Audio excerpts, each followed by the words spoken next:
हाँ जी बेटा, हम लोग बात कर रहे थे ह्यूमन ब्रेन की, है ना। तो ह्यूमन ब्रेन के अंदर हमने किस किस को कर लिया, फोर ब्रेन को कर लिया और इसके अलावा मिड ब्रेन को कर लिया।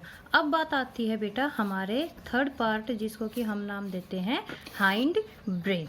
अगर हम हाइंड ब्रेन की बात करें फोर ब्रेन की तरह, इसके भी तीन पार्ट होते हैं। फोर ब्रेन के तीन पार्ट कौन कौन से थे? सेरिबरम, ऑल्फैक्टरी लोब्स और डायनसेफेलोन, है ना।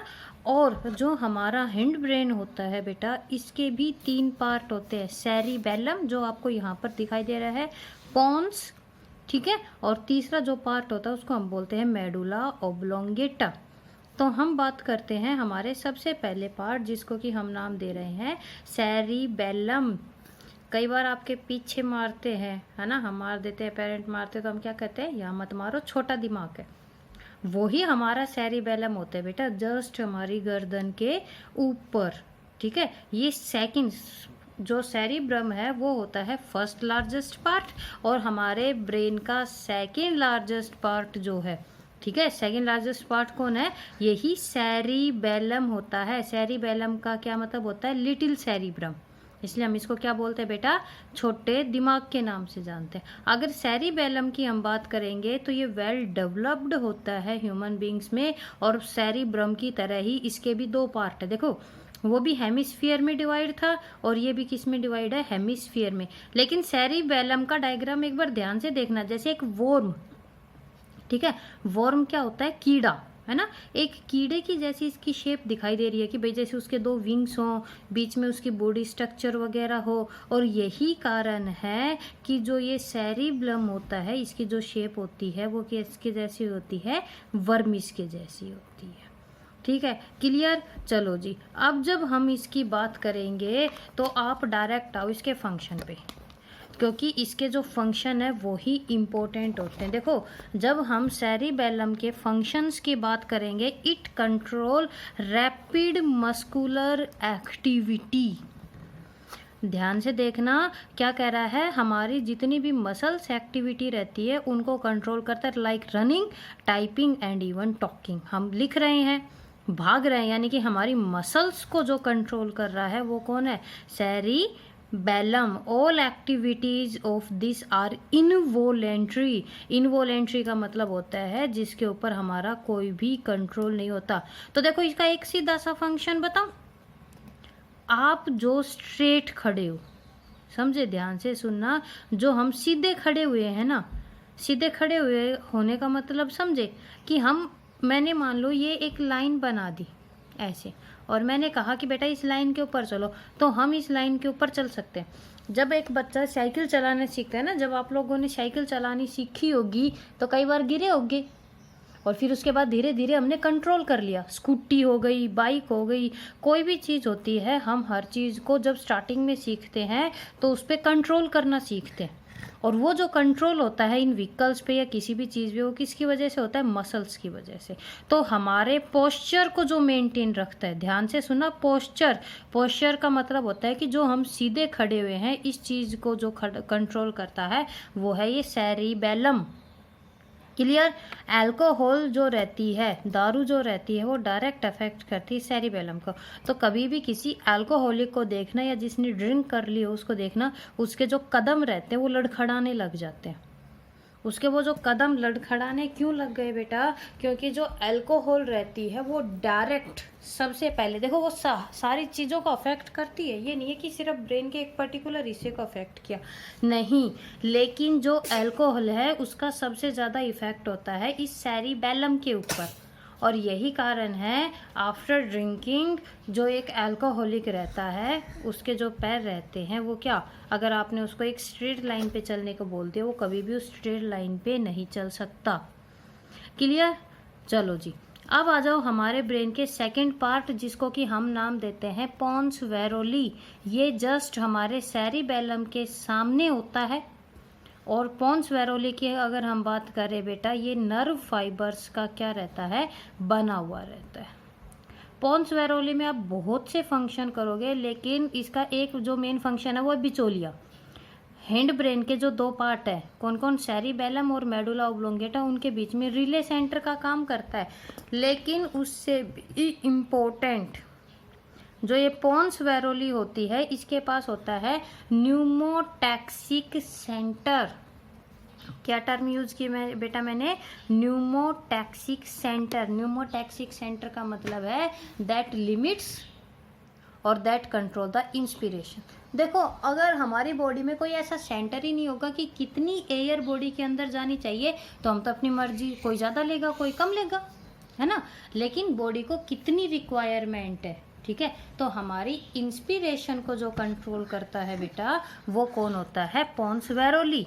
समझ गए ना। इसका जो सबसे मेन फंक्शन है, क्या है मेन फंक्शन, कि इसके पास क्या होता है, न्यूमोटैक्सिक सेंटर होता है। क्लियर। कि देखो यहाँ पर इसके फंक्शंस आते हैं। It relay impulses. Relay impulses का मतलब है बैक एंड फोर्थ, आगे पीछे जो इम्पल्सिस को भेजता है मेडुला ऑब्लोंगेटा और बाकी ब्रेन के सिस्टम के बीच में, सेरिब्रम और सेरिबेलम वगैरह या इस मेडुला ऑब्लोंगेटा के बीच में। लेकिन जो सबसे मेन है वो है ये न्यूमोटैक्सिक सेंटर। देखो, इट लिमिट द इंस्पिरेशन, कि कितनी सांस अंदर ले जानी है ना। इंस्पिरेशन का क्या मतलब होता है, inhalation of the air, body के अंदर एयर को लेके जाए। क्लियर। चलो जी, अब आ जाओ हमारे तीसरे ब्रेन के पार्ट पे, हैंड ब्रेन का, जिसको कि हम नाम देते हैं मेडुला ऑब्लोंगेटा। अगर हम मेडुला ऑब्लोंगेटा की बात करें, पोन्स वेरोलाई से ये नीचे चलता है और किसके साथ जुड़ा हुआ रहता है, हमारी स्पाइनल कोड के साथ। जैसे एक पिरामिड होती है बेटा, इसके जैसी इसकी एक शेप होती है। तो इसका क्या स्ट्रक्चर है क्या नहीं, हमारे ब्रेन में आप ये लगा लीजिए, आपको सिर्फ ब्रेन पार्ट के नाम याद करने हैं, ठीक है। और इसके अलावा आपको उनका फंक्शन याद करना है, समझे। चलो जी, तो जब हम बात करते हैं इसकी, कि जो मेडुला ऑब्लोंगेटा रहता है, देखो, it receive and integrate the signals from spinal cord, लेता है और उनको आगे भेजता है। सिग्नल्स को कहाँ से लेता है, स्पाइनल कोड से लेता है और उनको सेरिबेलम या थैलेमस के हैंडओवर कर देता है। सबसे पहला फंक्शन। अब बात आती है मेडुला ऑब्लोंगेटा, कई सारे हमारे बॉडी के ऐसे फंक्शन है जिसका ये सेंटर है, और ये सेंटर होता है मोस्टली हमारी इनवॉलेटरी एक्टिविटीज़, मतलब हमारी वो एक्टिविटीज़ जिनके ऊपर हमारा कंट्रोल नहीं होता बेटा, उनका जो सेंटर है वो हमारा मेडुला ऑब्लोंगेटा रहता है। देखो, heart rate, blood pressure, breathing, swallowing, salivation, sneezing, vomiting, coughing, और इसके अलावा बाकी जितनी भी इनवॉलेंट्री बच गए। क्लियर। तो सेरिबेलम का फंक्शन, कि हम सीधे खड़े रह पाते हैं इसकी वजह से। पोन्स वेरोली, इसके पास न्यूमोटैक्सिक सेंटर होता है, और इसके अलावा मेडुला ऑब्लोंगेटा की जितनी भी इनवॉलेंट्री एक्शंस रहते हैं बॉडी में, उनका ये सेंटर होता है। क्लियर। कई बार एनटीएससी के अंदर आपसे ब्रेन स्टेम पूछ ली जाती है कि हमारे ब्रेन के कौन कौन से पार्ट हैं जो कि इसको बनाते हैं। देखो, मिड ब्रेन, ध्यान से सुनना, मिड ब्रेन, पोन्स वेरोली और मेडुला ऑब्लोंगेटा, इन तीनों को एक साथ, किस किस को, मिड ब्रेन, पोन्स वेरोली और मेडुला ऑब्लोंगेटा को एक साथ हम ब्रेन स्टेम के नाम से जानते हैं। सिर्फ ये एक टर्म है, बाकी इनका कोई ऐसा कुछ नहीं है कि भैया यहाँ पर अलग से फंक्शन कर रहे होंगे, नहीं। लेकिन इन तीनों को कलेक्टिवली क्या नाम दिया जाता है बेटा, ब्रेन स्टेम के नाम से जानते हैं, ठीक है। चलो, अब बात आती है नेक्स्ट की, जो कि आपको सिर्फ एनटीएससी के लिए पढ़ना है, the ventricles of the brain. अच्छा, इसके अलावा एक और आता है, लिम्बिक सिस्टम।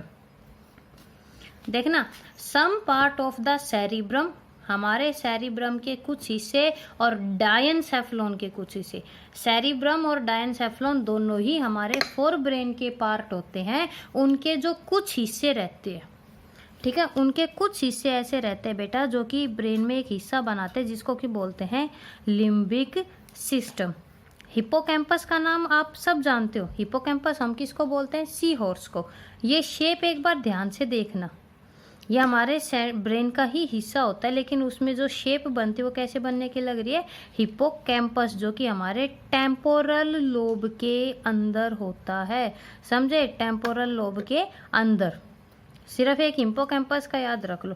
मेन बात आती है कि कई बार ये क्वेश्चन पूछ लिया जाता है एनटीएससी में कि इमोशनल ब्रेन कौन होता है।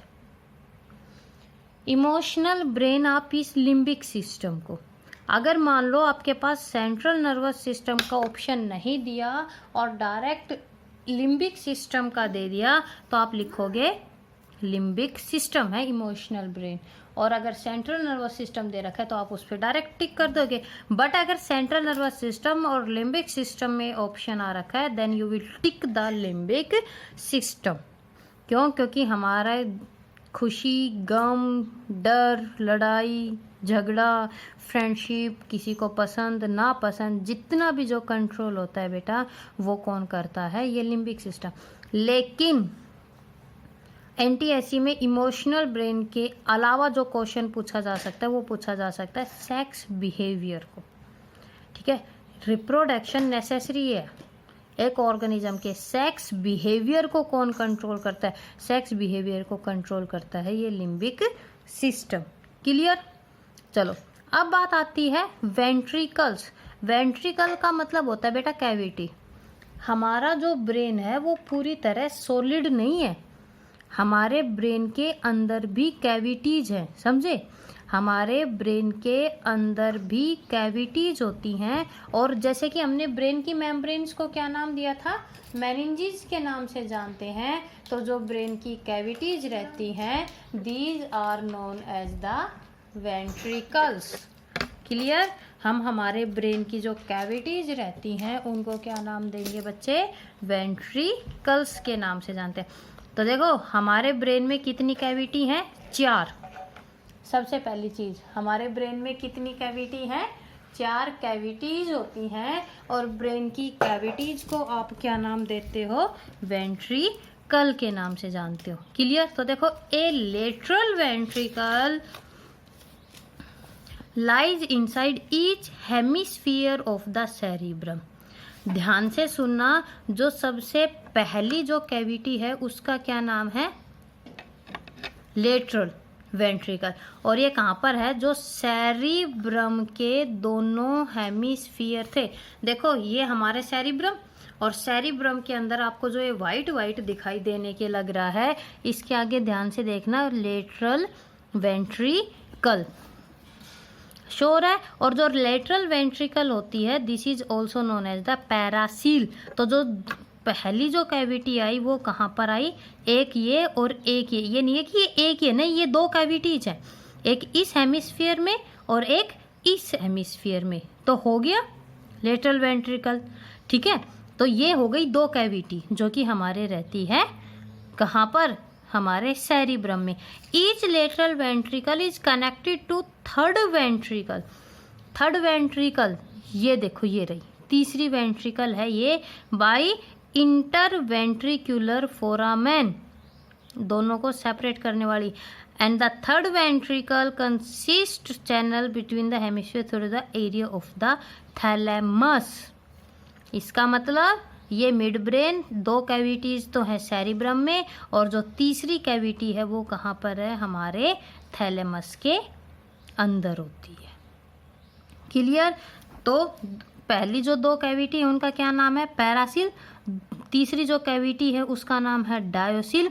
फिर देखो मिड ब्रेन में कोई भी नहीं है, अब आ जाओ हिंड ब्रेन में। सेरिबेलम दिखाई दे रहा है, पोन्स दिखाई दे रहा है, पोन्स के अंदर दिखाई दी मेडुला ओब्लोंगेटा, और जो ये पोन्स दिखाई दे रही है इसमें रहती है चौथी cavity, 4th ventricle which is known as myelocele. ठीक है बेटा, तो हमारे ब्रेन में 4 कैविटी, 2 सेरिब्रम में, एक डायनसेफ्लोन में, 3, और जो चौथी रहती है वो कहाँ पर रहती है कैविटी, मेडुला ओब्लोंगेटा और पोन्स वेरोलाई के बीच में, और इन्हीं कैविटीज को हम क्या नाम देते हैं, वेंट्रिकल्स के नाम से जानते हैं।